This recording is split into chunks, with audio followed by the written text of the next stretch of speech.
look at the 2007 National Design Policy, may be a very simple document, but for the institution, it was a game changer.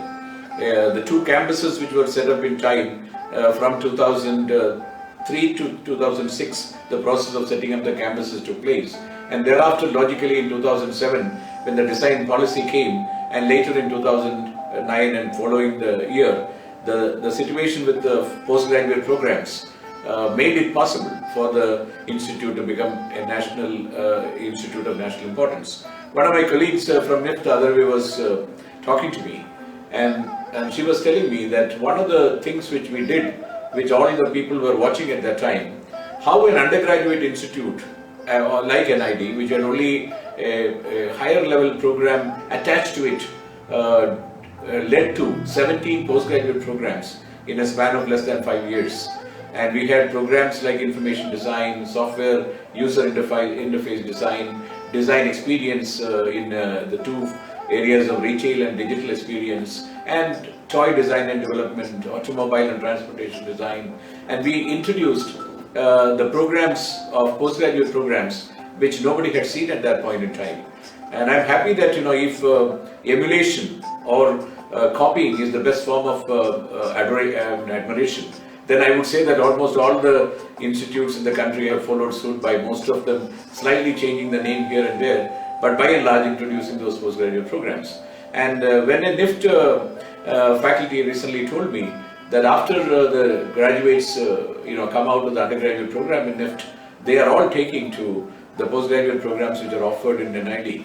This shows that the timely introduction of the postgraduate programs, along with the National Design Policy, which gave a prime importance to the institute, and what it could have done more was something probably, if NID had allowed the National Institute of Design to be a separate entity, and India Design Council a separate entity, it would have been probably better, with a headquarters maybe in Delhi, looking at a global orientation to Indian design. So India's manufacturing activity, which the Honorable Prime Minister has called Make in India, or served from India, which was already, we had called in the National Design Policy, a design enabled India, made in India, designed in India, made for the world, and served from India. All these were coined already. But Make in India and Startup India and all this came much later, Skill India.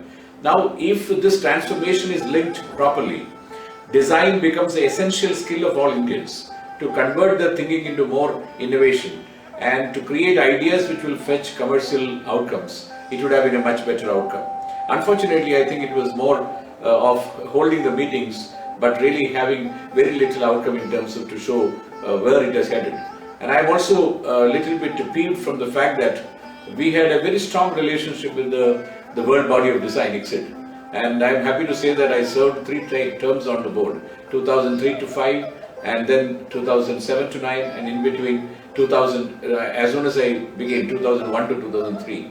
So all these years, that connection to the world network of design helped us to understand what Scandinavia was doing with their design policies, what Korea was doing with the design policies, and what was the general thinking of the Western world in terms of US and Europe. All this actually helped in forming the National Design Policy 2007. But you can see there has been a complete hiatus in terms of building that network later, and there have been hardly any global activities of design happening in India. Very little, exhibitions which have been taken up by private bodies. But I think there more cohesive action would have helped the Indian designers and Indian design industry to grow. Though it is said that it is about 1800 crores now, the design industry in India, probably it could have been many multiples of that, given the good economic growth of 7% and above in all these years, in all these decades just getting behind us.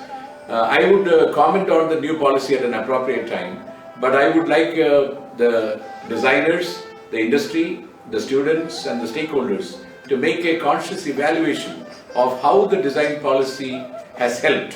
One, at the point of the institute, how the institute was helped by the policy, and the designers to think how the design policy helped them to grow their design practices, and for industry through the design mark and others, did it help them? Or what could have been done more by the India Design Council?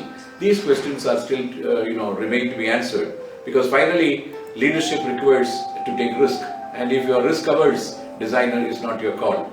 You require to take those bold steps to take Indian design forward and to make India's voice in design to be heard across the world.